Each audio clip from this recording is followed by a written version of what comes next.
ምጻተኞች ልንሆን ምድር ያልተገባን ምንም አልጎደለም ለኛ ከሚረባን ወላጅ እንደሌለው ልጅ አላደረገን የሁላችን አባት እግዚአብሔር ይመስገን እግዚአብሔር ይመስገን። በቃ አረብ ሀገር ሄደን እኔም አንቺም ሰርተን መተን ሰበታ ላይ ጭፈራ ቤት እንከፍታለን።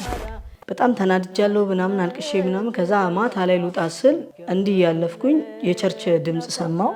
እንዳልኩትም አልቀረም። ያው የሚያውቁኝ የቅርብ በጣም የምወዳቸው አይ ስላላወቃ ነው አየለ የሚባል ጠንቋይ አለና እሱ ጋር የግድ መሄድ ነበረባት። ኬዝ ነበራትና እና ከማየው ነገር አንፃር በቃ ሳይ ሁሉ ነገር ስለሚቀፍ እምዘምረው መዝሙር ነበር። እዛ ቁጭ ብዬ 2 ቀን ተከታታይ ምግብ ሳልበላ የዋልኩበት ጊዜ አለ። 2 ቀን ተከታታይ በቅርበት ሁሉም መጥቶ ተይ ከሱ ጋራ የሱን ህይወት አታበላሽ እና እሱም እየደወለ በቃ ማዚ እየቃምሽም ቢሆን ነው በቃ አንቺ ብቻ ትቅሪ ይለኛልና የመጀመሪያው በቃ ድንጋይ ወርዋሪ ነኝ እኔና ተራራ የሚናድለት ጨለማ የሚገፈፍለት ነፋሳት የሚገዙለት።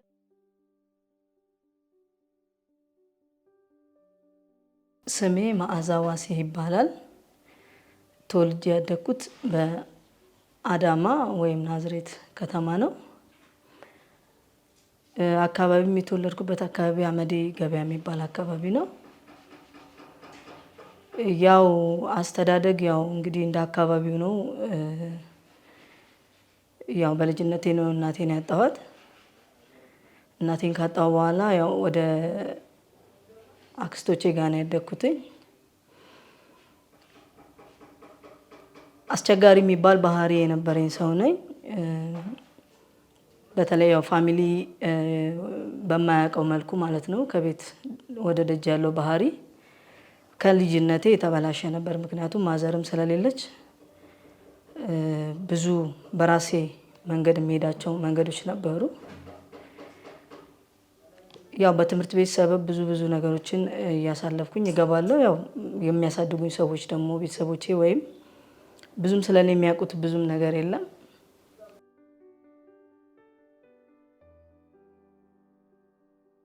ያው በመጀመሪያ ደረጃ ያው ከምንም በላይ እናት አባት ሲኖር የሰው ልጅ የተስተካከለ ህይወት ይኖራል ብዬ አምናለሁ።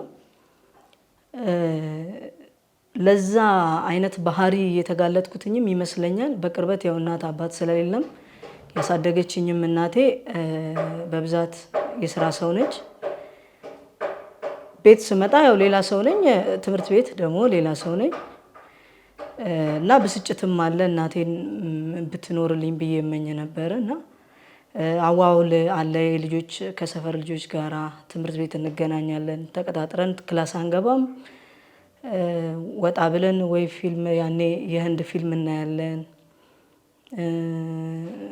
በዛ ያው እየተቃመ ከዛ በኋላ ልክ ተማሪ ሲለቀቅ እኩል ከትምህርት ቤት እንደመጣ ሰው ነው ወደ ቤት የምገባው ማለት ነው። እና እዛው አካባቢ ገበያ አካባቢ ስለሆነ ምናልባት የጠዋት ተማሪ ከነበርኩ ከሰዓት ወደ መደብ አለ፣ መደብ ነበር የምሰራው። በትርፍ ሰዓቴ መደብ ሰራለሁ እና ይሄን ይመስላል። ያው የወጣሁበት ምክንያት ቤተሰብ አንድ አያውቅም። ድብቅ ባህሪ ማለት እንችላለን። አሁን ከትምህርት ቤት ጓደኞቼ ጋር ነው በነፃነት እና አንገባም ክላስ። በቃ ጠላ ለመጠጣት ሁሉ ወጣ ብለን ወደ ገጠር አካባቢ ደርሰን የምንመጣበት ታይም አለ እና አሉ ጓደኞቼ ሜቢ አሁን ይሄንን አጋጣሚ ካዩ ያስታውሱታል ብዬ አስባለሁ። በገጠር አካባቢ ወተን መሽቶብን ሁሉ ጠጥተን ዞሮብን የምንመለስበት አቅጣጫ ሁሉ ጠፍቶ ጅብ ሁሉ የወጣበት ጊዜ አለ እና የአካባቢው ሰው ነው ወደ ከተማ የሸኘን ወርዶች እንደዚህ መተውና በዚህን ያህል ልክ ገና ከታች ማለት ይቻላል ኤሌመንታሪ ላይ ማለት ነው እንደዚህ አይነት ነገሮችን መጠቀም የነበረውና ያውቃሉ አብረውኝ የነበሩ ልጆች ያውቃሉ። ብዙ ነገር ያው አሳልፈናል። ያው ያለ እድሜ ማለት ይቻላል የተጀመሩት ነገሮች።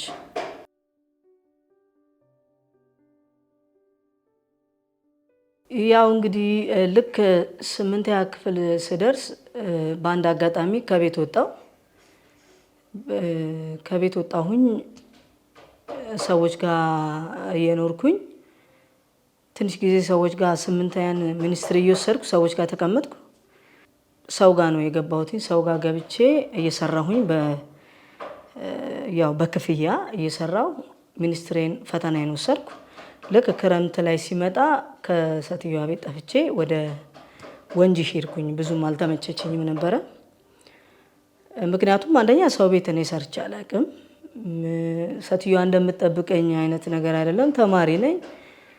ስሄድ ስትለቀኝ ትምህርት ቤት ይረፍድብኛል ምናምንና ጭራሽ ባሰ። ድሮም አልገባም ግን እየበለጠው ነው እየባሰ ምክንያት ሆነኝ ላለመግባት ክላስም።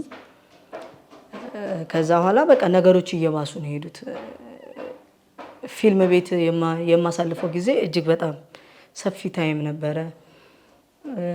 እዛው ይቃማል። ከዛ በቃ ልክ ሰዓት ሲደርስ ወደ ሴትዮዋ ቤት ሄዳለሁ። ከዛ ኋላ ነው በቃ ከሴትዮዋ ቤት ጠፋው። ወጥቼ ወደ ወንጂ እናቴ ጓደኛ ነበረች። በጣም ነው የምወዳት። በጣም ጥሩ ሰው ነች እና እሷ ጋር ለአንድ 2 ወር ተቀመጥኩኝ። ልክ ሚኒስትሪ መስከረም ላይ እንደመጣ ሚኒስትሪን ለመውሰድ መጣሁ። ያው በዚሁ እንትን አልኩኝ ቀረው። አሁንም ስመጣ ያው አልተመቸኝም። ማረፊያም የለም። ከቤትም ጠፍቼ ከቤትም ስለወጣው ሴትዮዋንም ያኔ አስቀይሜ ጠፍቼ ስለመጣ ወዴትም መሄድ አልችልም። አንድ ጓደኛ አለችኝና እዛ አመዴ አካባቢ ቤተሰብ እንዳያየኝ በጀርባ በኩል ገባና እሷ ጋር አድር ነበረ እና እንደዛ እያልን በቃ ትምህርቱን ለመተው ወሰንኩኝ። ሚኒስትሪ ውጤት መጥቶ አልፌያለሁ ወደ 9 ግን ትምህርቱን ማቋረጥ እንዳለብኝ ስራ መስራት እንዳለብኝ ነው ያሰብኩት በሰዓቱ። እንደ አጋጣሚ ሆኖ ስራ ተገኘልኝ። ወደ ወጣት ማዕከል የሚባል አለ። ወጣት ማዕከል ላይ እየሰራው በመስተንግዶ ፑል ቤት አለ፣ ከረምቡላ ምናምን አለ እና መዝናኛ ማዕከል ነው። እዛ ሰራለው። ደሞዝ አለ። ቤት ተከራየው። በቃ ያው ስከራይ ጭራሽ አመቺ የሆነ ነገር ሆነ ለኔና እንደ ልቤ በቃ ጓደኞቼ ይመጣሉ፣ እንቅማለን፣ እናጨሳለን፣ እንደፈለግን ማታ ከተማ እንወጣለን፣ ይጠጣልና በርግጥ መቃም ራሱ የጀመርኩት ቤተሰብ ፋሚሊ ወደ ሀረርጌ ናቸውና ለቫኬሽን የሆነ ታይም ላይ 97 አካባቢ ሄጄ ነበረና ሀብዬ የጀመርኩት እዛ ነው።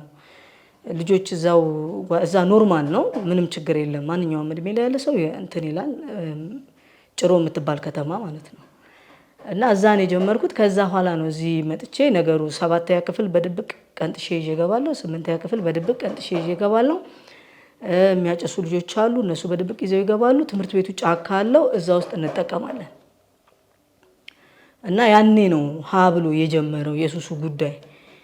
ለዛ ቤት ተከራይቼ ስወጣ ደግሞ ሞር በጣም ፍሪ ነኝ እና እረፍት ስራ በሌለኝ ቀን በጣም ተጠቃሚ ሆንኩኝ። ደሞዝ ባይበቃኝም ያው እየተበደርክ ቀድመህ ከመስሪያ ቤት አታጣም። ሲጀመርም ለእንደዚህ አይነት ጉዳይ ሲሆን ጓደኞችም ብትቸገር ይሸፍኑልሃል እና ያው ኖርማሊ ራበኝ ብትል ነው ከቨር የሚያደርግ ሰው አታገኝም። ለእንደዚህ አይነት ነገር ግን ሴጣን ራሱ በጀት የሚመድብ እስኪመስል ድረስ አታጣም። እና ተከራይቼ እንደዛ እየሰራ ወጣት ማዕከል ላይ ነው እንግዲህ አንድ ያክስቴ ልጅ አለች አረብ ሀገር በመሀል ትመጣለች። ስትመጣ ደወለችልኝና እንገናኝ ከተማ መውጣት ፈልጋለሁ ምናምን ስትለኝ ለአንድ 15 ቀን ፍቃድ ወሰድኩኝ ከመስሪያ ቤት። ከዛ በቃ ናይት ክለብ ነው የምናመሻው። በቃ በዶላር በለው ጭፈራውና በጣም ፍሬ አድርጋ በቃ ታዝናናኝ ነበረ እና በጣም ነው የምወዳት፣ በጣም ነው የምትወደኝ። እንደ እህትም አብረን አድገናል እና ልክ ለአንድ ወር ያህል እንደዚህ ነው የመጣችው። በቃ አንድ ወር ሙሉ እዛው ነበር የምናነጋውና ወደ ቤትም አንሄድም። አንዳንዴ አልጋ ይዘን የምናድርበት ጊዜ አለ እና አንዳንዴ ደግሞ መንገድ ላይ ጸቦች ምናምን አጋጥመው እንግዲህ እግዚአብሔር ዛሬን ስላየ ብዙ ያሻገረኝ እንትኖች አሉ ሊፈጠሩ የነበሩ በሰዓቱ የሌሊት ነገር ስለሆነ ሁሉ ነገር በጩቤ እስከ መወጋት ሙከራ ተደርጎብናል ምናምን ተመተን እናውቃለን። ማታ እንዲህ ወንዶች ጠብቀው ግን እግዚአብሔር ዛሬ ላይ ሆኖ ቀጣዩን ስለሚያውቅ ያው አትርፎ እዚህ ደርሻለሁ እና ያው መጨረሻ ላይ ፓስፖርት ቢያንስ አንድ ነገር አድርጌልሽ ልሄድ አለች እና እሷ ፓስፖርት አወጣችልኝ።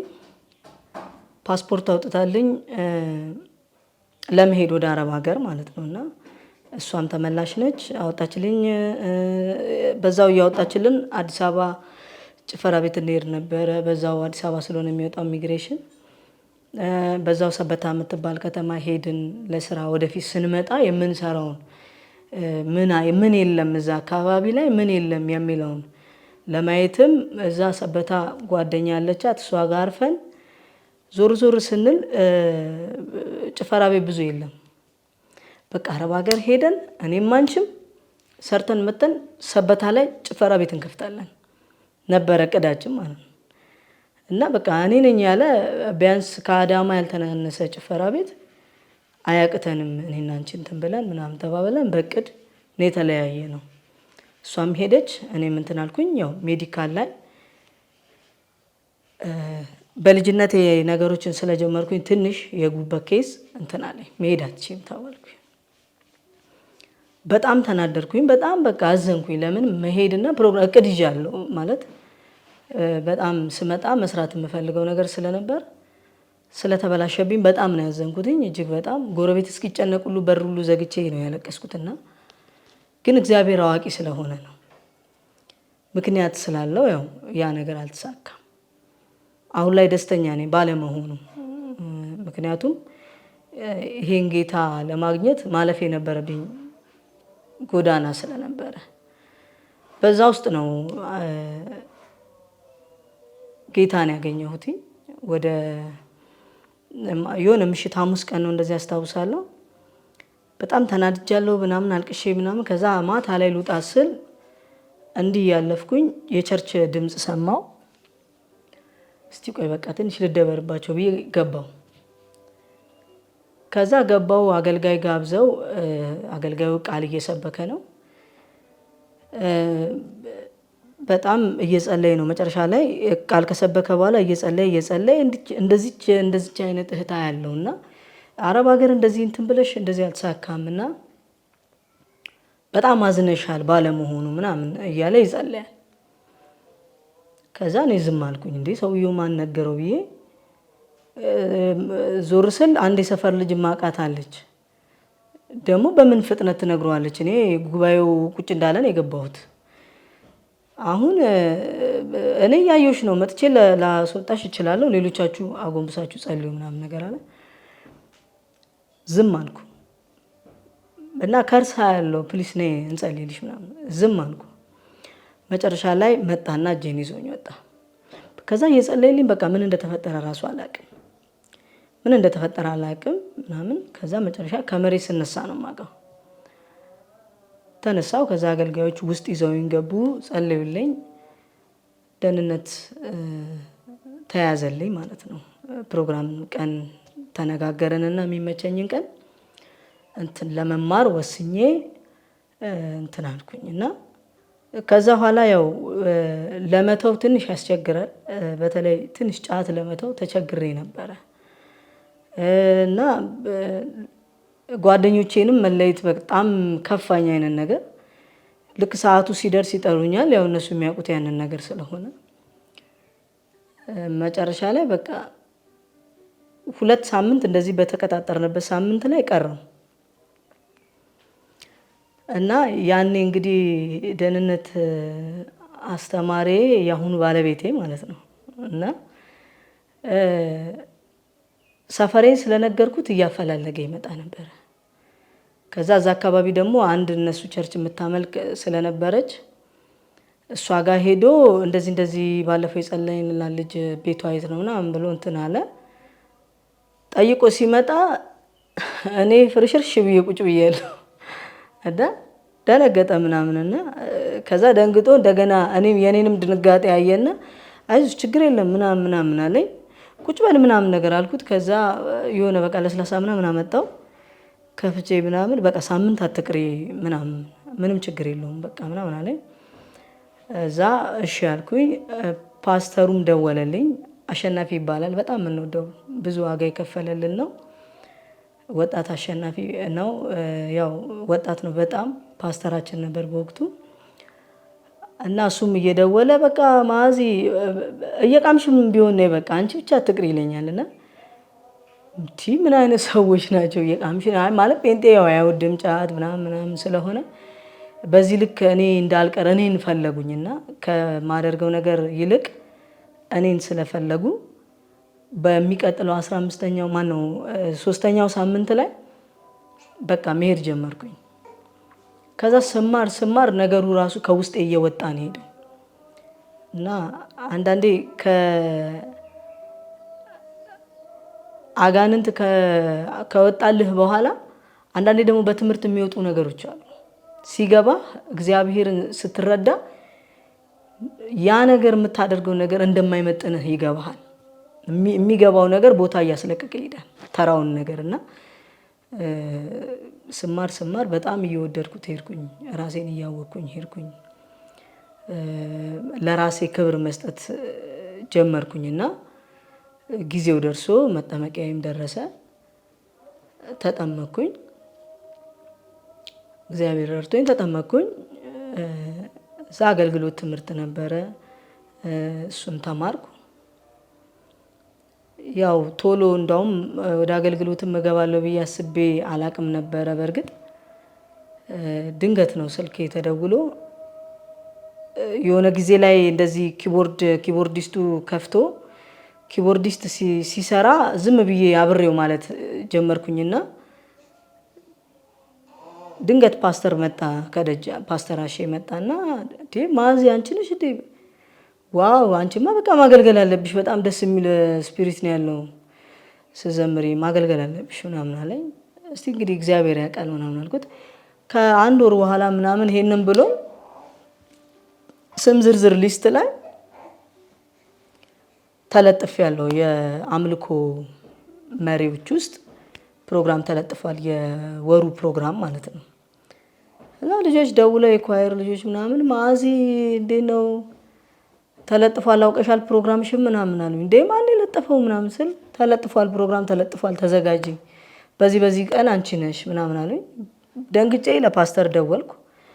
ፓስተር አሼ ምን ነካ? እኔ እኮ ገና ብዙ ነገር እኔ በጣም ፈራለሁ እንዲህ አይነት ነገር አልኩት። ኖ ማዚ ማገልገል አለብሽ፣ በቃ ነኝ ግዴታ ማገልገል አለብሽ፣ ምንም በቃ እንትን የሚል ነገር የለም አለኝ። በእውነት በቃ እየፈራው ጊዜው ደረሰ። ጊዜው የማይደርስ ጊዜ የለም፣ ደረሰ ቀኑን የምቆመበት ቀን። በጣም በቃ በመንቀጥቀጥ በመፍራት በጣም ከባድ። እኔ ማለት ራሴን ደፋር ነኝ ብዬ ነበር የማስበውና የእግዚአብሔር መድረክ ከባድ ነውና የእግዚአብሔር ሕዝብም ከባድ ነው። ላብ እንደዚህ በማይክ ስር እንደዚህ ላብ እየተንቆረቆረ ነው ያችን ቀን። ከዛ በኋላ ግን እስክገባበት የነበረው ነው እንጂ ፍርሃቱ ከዛ በኋላ የመንፈስ ቅዱስ ስራ ነበረ እና በቃ ወደድኩት። አገልግሎት እንዲህ ነው በቃ ደስ ይላል፣ ለካ መባረክ አለው ውስጥ። በቃ ከወረድኩ በኋላ እንዴት ደስ እንዳለኝ እንዴ ጌታን አገልግዬ ወረድኩ። እኔ ማለት እኔ ትላንትና ጥሩ ባክግራውንድ የሌለኝ ነኝ እና እዚህ ደረጃ በምን ፍጥነት ራሱ ራሴን እንዳገኘሁት አላውቅም።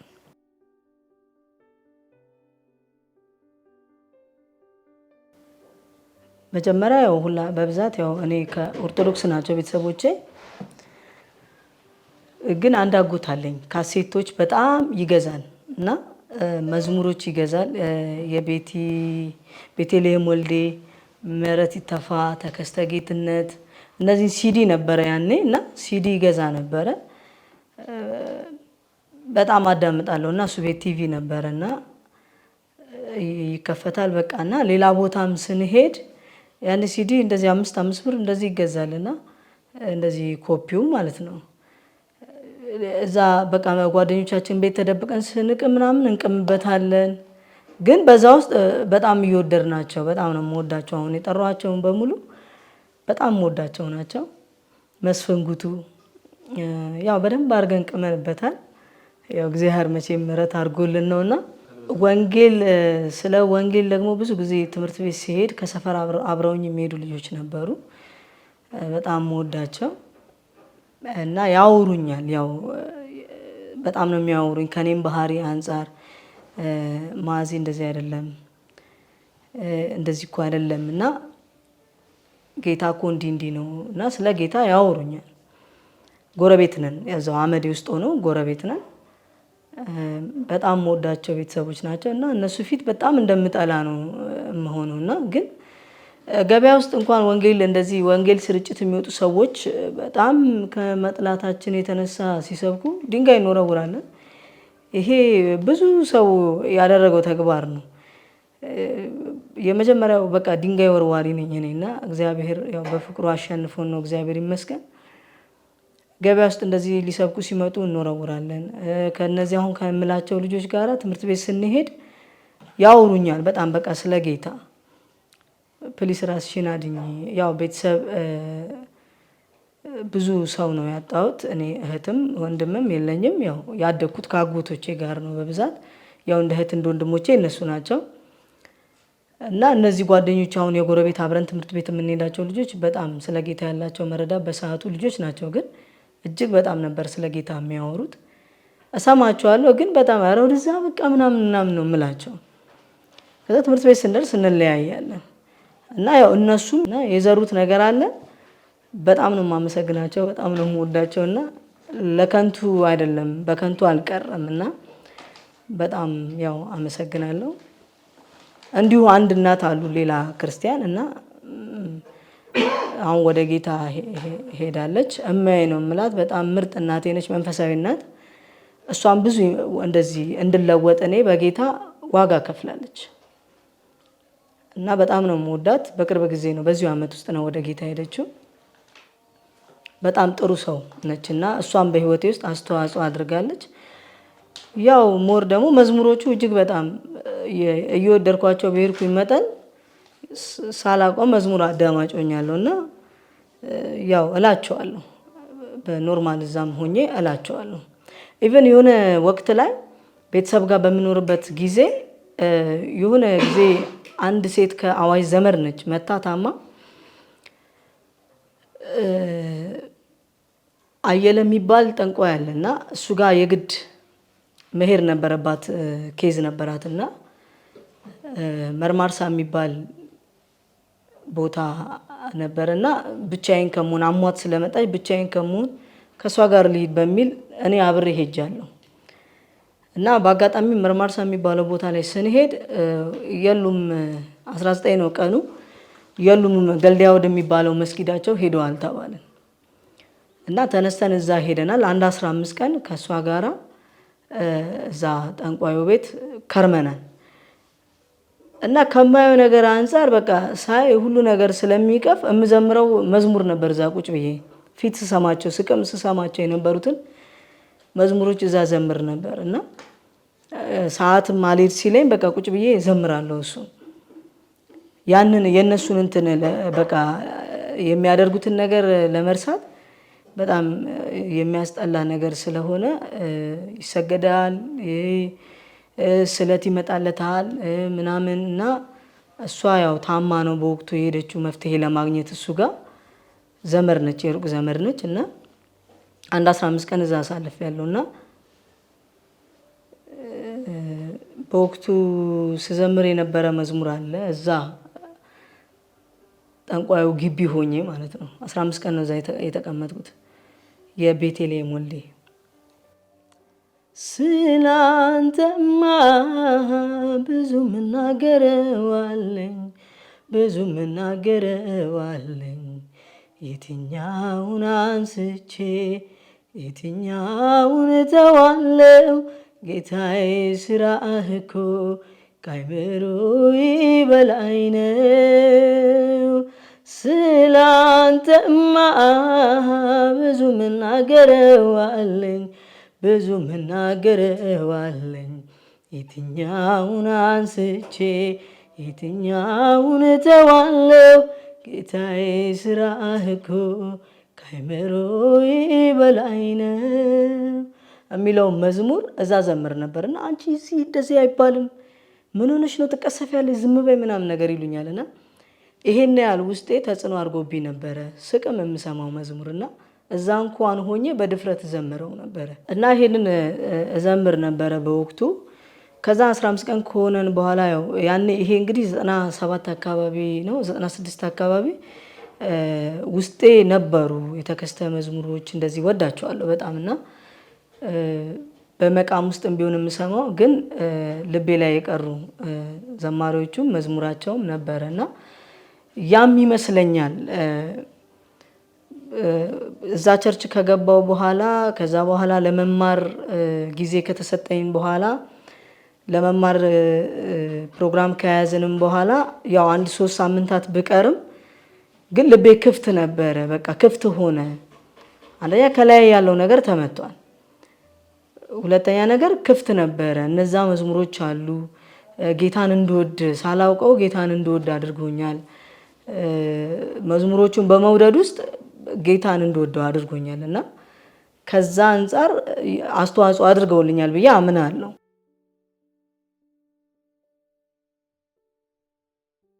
ያው ጌታን ከተቀበልኩ በኋላ እጅግ በጣም አስቸጋሪ ነው የሚሆነው። ፈተናው በጣም ከባድ ነው።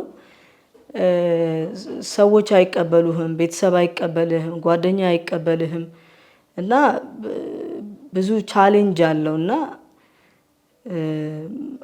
አንዷ ዘመድ ጋር ሲሄድ በቃ ፊት ትነሳኛለች፣ ምክንያቱም ጴንጤ በቃ ተበላሸች ምናምን ነው የሚባለው። ኖርማሊ ግን እኔ በምቅም በማጨስ በምጠጣ ታይም ላይ ግን ኖ ብሎ የተቆጣኝ አንድም እንትን የለም። አንድም ሰው ከጓደኛ እስከ ዘመድ የሚቃወምክም የለም ሲጀመር እና ልክ ጌታን ካገኘው በኋላ በቃ ጴንጤ ሆነች ምናምን ተወራ ሰፈር እንደተበላሸ አይነት ነገር ነው የሚወራው። ከዛ በቃ ያንን ያው ትምህርት የለም ስራ ነው የምፈልገው በወቅቱ። ምግብ ያስፈልጋል፣ ማደር ያስፈልጋል። ያንን ሁሉ አጥቻለሁ በሰዓቱ። ይህንን ነገር እንደውም ሳካፍላቸው እንዲህ ለሚያስተምሩኝ ደህንነት ለሚያስተምሩኝ የተቻላቸውን ሼር እያደረጉኝ አሳልፍ ነበር ማለት በምግብ ዙሪያ ማለት ነው። የሆነ ጊዜ ግን የማረሰው በጣም 2 ቀን ተከታታይ ምግብ ሳልበላ የዋልኩበት ጊዜ አለ። 2 ቀን ተከታታይ እና ስራ ፈልጋለሁ ዞራለሁ፣ ግን 2 ቀን ተከታታይ። በ3ኛው ቀን ኮንፈረንስ የሆነ ቦታ ላይ ወደ ኃይለማርያም አካባቢ ኮንፈረንስ ነበረና አንድ ቸርች ላይ እዛ ቀን ሙሉ ነው ኮንፈረንሱ። እዛ ውዬ ሰው ለምሳ ሲበተን እኔ እዛው አዳራሽ ውስጥ፣ ምክንያቱም ሄጄ የምበላበትም የለም ሄጄ ደግሞ አረፍ ብዬ ልምጣበትም የምልበት የለም። እዛው ከቸርቹ ቧንቧ ውሃ ከፍቼ ጠጥቼ የከሰዓቱን ፕሮግራም እዛ ቁጭ ብዬ ይጠብቅ ነበር 3ኛው ቀን ላይ እና እንደ አጋጣሚ እዛ ቸርች የሚያመልክ ልጅ የሚያቀኝ ያው የሰፈሬ ልጅ ነውና ልክ ፕሮግራም ከተበተነ በኋላ እሱ እንዳያመልጠኝ እሱን ተከተልኩኝና እህቱ ጓደኛዬ ነች፣ አብረን ተምረናል። ጌትነት እንደዚህ ነው ማደሪያ የለኝም እና ማዘር ፈቃደኛ ከሆኑ ከሙና ጋር ገብቼ ባድር ምናምን ብዬ ጠየቅኩትና ሙና ትባላለች ጓደኛዬ፣ አብሮ አደጌ ነች። በቃ ችግር የለም ለዛሬ ምናምን አለኝ። ተያይዘን ከዛ ከቸርች ወደ አመዴ ሄድን። እዛው ጎረቤት ነው፣ ጀርባ ላይ ነው፣ ከኛ ቤት ጀርባ ነው። እዛ ገብቼ አደርኩኝ እና እራት በልተሻል ምናምን ሲሉኝ ኖርማሊ 3ኛ ቀን ላይ ነኝ። አዎ ምናምን ብዬ ነው ያልኩት፣ ምክንያቱም አድሬም ማስቸገር ይሆንብኛል በሚል አልበላውም ማለት ደበረኝና አዎ እኔ በጊዜ በልቼ ነው የገባሁት ወደ ቸርች አልኩ። በእንደዛ መልኩ አሳልፌያለሁ። እስከ መራብ እንትን ብያለሁ። በእርግጥ እግዚአብሔር ልጁ ከከፈለው ዋጋ በላይ የከፈልኩት ዋጋ የለም። ትንሿን ነው እኔ ትንሿን ነው የከፈልኩትና ጓደኛ ይጠላሃል፣ ፋሚሊ አይቀበልህም። በዛ ውስጥ ተቸግሬ ያውቃለሁ። ካሁኑ ባለቤቴ ጋራ የጮኝነት ጊዜ ላይ እያለን በጣም ኢቨን ክርስቲያኖች ጓደኞቼ የሚያውቁኝ በቅርበት ቻሌንጅ አድርገውኛል። ምክንያቱም አላመኑበትም። የኔን በጌታ መሆኔን የኔን መለወጥ እርግጠኛ አይደሉም ይመስለኛል በሰዓቱና የሱን ህይወት ላበላሽ እንደሆነ አይነት ነገር ነው የሚያስቡት እና ያ የነበረው ማንነቴ አረሱትም አይምሯቸው ውስጥ አለ። ኖርማሊ እኔ ጨርሼ ተጠምቄ አገልግሎት ትምህርት የጀመርኩ ሰው ነኝና በቅርበት ሁሉም መጥቶ ተይ ከሱ ጋራ የሱን ህይወት አታበላሽ ያለኝ ሰው አለ እና በዚህ ሰዓት ላይ እንዴ ሰው እግዚአብሔር ይቅር ብሎ የሰው ልጅ ግን ለምንድነው የሰውን በደል የማይተው ብዬ በጣም ገረመኝ። እና በዚች መሃል ላይ አንድ መዝሙር በሰዓቱ ጀምሬ አልጨረስኩትም፣ ግን ጀምሬው ተቀመጠች መዝሙር ነችና በምሕረትና በቸርነት እኖራለሁኝ ወደፊት አምናለሁ የኔ ጌታ አምናለሁኝ የኔ ጌታ ምሕረት አያልቅም ጠዋት ማታ ባለፈ ታሪኬ ወቀሱኝ ኃጢአቴን አንስተው ከሰሱኝ ጌታዬም አይቶ ዘንበል አለ ለከሳሾቼ መልስ ሰጠ እንደሞም አልካቸው በፍጥነት ኃጢአቴ የሌለበት ይውገራት ሁሉም ራሳቸውን አዩ እንደኔው ናቸው ያልተለዩ እንደኔው ናቸው ያልተለዩ እንደኔው ናቸው ያልተለዩ በምሕረትና በቸርነት እኖራለሁኝ ወደፊትም አምናለሁ የኔ ጌታ አምናለሁኝ የኔ ጌታ ምሕረት አያልቅም ጠዋት ማታ።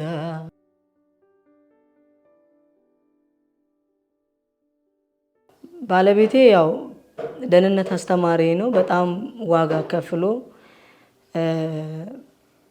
ስቀር ሰፈር እየመጣ እያስፈለገኝ መማር አለብሽ፣ ማቋረጥ የለብሽም፣ ጌታን በጣም አጥብቀሽ መያዝ አለብሽ እና እግዚአብሔር ያሳለፈሽን ጎዳናዎች አስቢ ምናምን ይለኛል። እንደገና ብርታት እንትን እያለኝ እየመከረኝ እንደገና ሄዳለሁ እና በዛ ውስጥ እንግዲህ ከተጠመኩኝ በኋላ አገልግሎት ከጀመርኩ በኋላ ያው የጓደኝነት ጥያቄ አቀረበልኝ እና ኖ ነው የኔ ምላሽ ነበር በሰዓቱ። ምክንያቱም እሱ በጣም ዋጋ ከፍሎ የሚያገለግል ልጅ ነበር በሰዓቱ። እሱም ፓስተር አሼም በወጣትነታቸው በጣም በቃ ጊዜያቸውን ሰጥተው የራባቸው እዛው ቸርች ጾም ጸሎት ይዘው የሚያድሩ በጣም ዋጋ የሚከፍሉ አገልጋዮች ናቸውና እንትን ነው ለኔ የሚመጥን አይነት አርጌ አላሰብኩትም እና እኔ ለሱ የሚመጥን አይነት አርጌ ራሴን አላሰብኩትም። ምክንያቱም የነበረኝን ባክግራውንድ ነው ማስበው፣ የወጣሁበትን ነገር ነው ማስበው እና ነው አይሆንም ምናምን ነገር አልኩት። ለምን ምናምን አለ። አይ እንዴት አይሆንም እባክህ እንደዚህ አንተ አገልግል በሰላም ምናምን ነገር አልኩት። ኖ አሁን አንቺ በክርስቶስ አዲስ ፍጥረት ነሽ። የኋላ ታሪክ ሁላችንም ሌላ ታሪክ አለን፣ ግን እኛ አሁን በክርስቶስ ኩነኔ የሌለብን ሰዎች ነን። ስለዚህ ስለሌላው ነገር አታስቢ አለኝ። እዛ በኋላ ኦኬ እሺ እንጸልይ ምናምን ተባባልን። እሱም በግሉ ሲጸልይ እኔም በግሌ ስንጸልይ ስንደዋወል ቸርችም ስንገናኝ ምን እያልን ያው እንዳልኩትም አልቀረም። ያው የሚያውቁኝ የቅርብ በጣም የምወዳቸው አይ ስላላወቀ ነው ምናምን የሚባሉ ነገሮች ነበሩ። ቻሌንጅ ነበረው በጮኝነት ዘመንም ላይ ወደሱ ወሬዎች ይመጣሉ። እሷ እንዲህ ነበረች ኖ ያለ ይመልሳል። እሷ እንዲህ ነበረች እሱ ያለፈ ታሪክ ነው ያለ ይመልሳልና በጣም ነው ማደንቀው ባለቤቴን በጣም እና እግዚአብሔር ይባርክህ ለማለት ፈልጋለሁ። 3 አመት ያህል ነው በእጮኝነት የቆየ ነው። እንደዛ ዋጋ ከፍሎልኝ በእርግጥ እሱም አስተዋጽኦ አድርጓል፣ በጌታ ቤት ለመጽናት አስተዋጽኦ አድርጎልኛል እና በጣም አመሰግናለሁ ለማለት ፈልጋለሁ።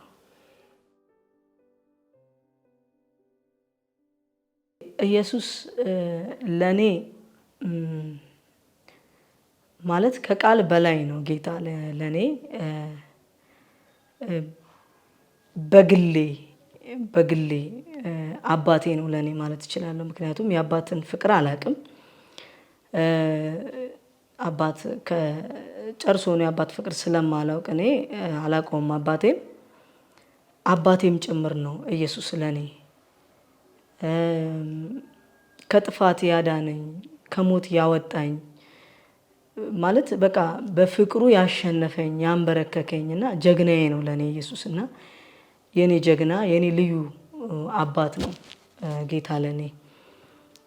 መንፈስ ቅዱስ ለኔ አጽናኜ መካሬ መላሼ በቃ ማለት እንዴት ብዬ እንደምገልጸው አላቅም። የመንፈስ ቅዱስን ስራ በብዙ ብቸኝነት ነገሮች ውስጥ ብዙ ነገሮች አልፌያለሁና ስሳሳት ይመልሳል፣ ሳጠፋ ይመክራል፣ እንድጸጸት ከጥፋቴ ያደርገኛልና መንፈስ ቅዱስ ለኔ መካሬ ነው። በህይወቴ እንግዲህ የምወደው መዝሙር ቃሉ ሲያስተምረን መንፈሱ ሲያጽናናን አቻምናን አለፈን ተሻገርን አምናን ጠላት ቢቃወመም እጅግ ተገዳድሮ ጌታ ተዋግቶልን ደረስን ዘንድሮን ተራራ የሚናድለት ጨለማ የሚገፈፍለት ነፋሳት የሚገዙለት ወጀቡ የሚታዘዝለት ኢየሱስ ክብር ይሁንለት። ምጻተኞች ልንሆን ምድር ያልተገባን ምንም አልጎደለም ለኛ ከሚረባን ወላጅ እንደሌለው ልጅ አላደረገን የሁላችን አባት እግዚአብሔር ይመስገን። ተራራ የሚናድለት ጨለማ የሚገፈፍለት ነፋሳት የሚገዙለት ወጀቡ የሚታዘዝለት ኢየሱስ ክብር ይሁንለት። በመጀመሪያ ህይወቱን ነፍሱን ሰጥቶ ለተቤዠኝ ላዳነኝ ከሚያጠፋው ባህር ውስጥ ስቦ ጎትቶ ላወጣኝ እግዚአብሔር ምስጋናዬን አቀርባለሁ። እግዚአብሔር ይመስገን እና በህይወት መኖሬ በራሱ ለኔ ትልቅ ትርፍ ነገር ነውና ደግሞ የዘላለም ህይወትን ማግኘትም ደግሞ የትርፍም ትርፍ ነውና እግዚአብሔርን እጅግ አድርጌ አመሰግናለሁ።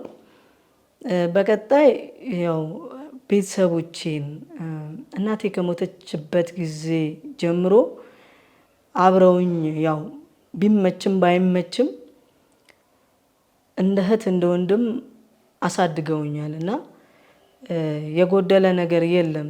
እንዳቅማቸው አሳድገውኛል። እግዚአብሔር ያው አሁን ያሳደገችኝ እናቴ በህይወት የለችም ማለት ከወላጅ እናቴ ቀጥሎ ማለት ነው። ያሳደገችኝ እናቴ በጣም ብዙ ጊዜ አብሬ ያደኩት ከእናቴ የሚልቅ ከሷ ነው። ታፈራው ተሰማ ትባላለች። 2016 ውስጥ ሰኔ ላይ ነው ያጣናት እና በጣም ነው የምወዳት። ዋጋ ከፍላልናለች። እኔም ብቻ አይደለም ሌሎች አሉ እንደዚህ እናት አባት ሳይኖረን ሰብስባ ያሳደገችንና በጣም ነው ማመሰግነው። አጎቶቼ በጣም ወዳችኋለሁ። እንደ ወንድም አብሬ ያደኩት በጣም ወዳችኋለሁ፣ በጣም አከብራችኋለሁ። እግዚአብሔር ዘመናችሁን ይባርክ፣ ደግሞ የእናንተን እድሜና ጤና ያሳየኝ ብዬ እመኛለሁ። ሌላው እንግዲህ ውድ ባለቤቴን ማመስገን ፈልጋለሁና እግዚአብሔር ይባርክ። አንተም በኔ ህይወት ውስጥ ላለው ክርስትና የራስህን አሻራ ጥለሃል። የራስህን ወንጌል እኔ ላይ ሰርተሃል እና ደክመሃል። አንተ እኔ ላይ ደክመሃል። ዳግም ወደ ጥፋት እንዳልመለስ ማለት ማንም ሰው ደህንነትን ሲያስተምር እቤት እየተመላለሰ በብዛት ያን ያህል እንደዛ ዋጋ የሚከፍል ሰው የለም። ያው ከመጣህ ቸርች ትመጣለህ፣ ከቀረ ትቀራለህና ያንን ሰፈር ድረስ በመምጣት በመፈለግ ያንን ዋጋ ከፍለ ያው ከእግዚአብሔር በታች ህይወቴን ሰርተሃልና በጣም ቴንኪው ማለት ፈልጋለሁ። ልጆቼ እግዚአብሔር ይባርካችሁ፣ ወዳችኋለሁ። 2 ልጆች አሉኝ። እግዚአብሔር እናንተንም ይባርክ ብዬ እመኛለሁ።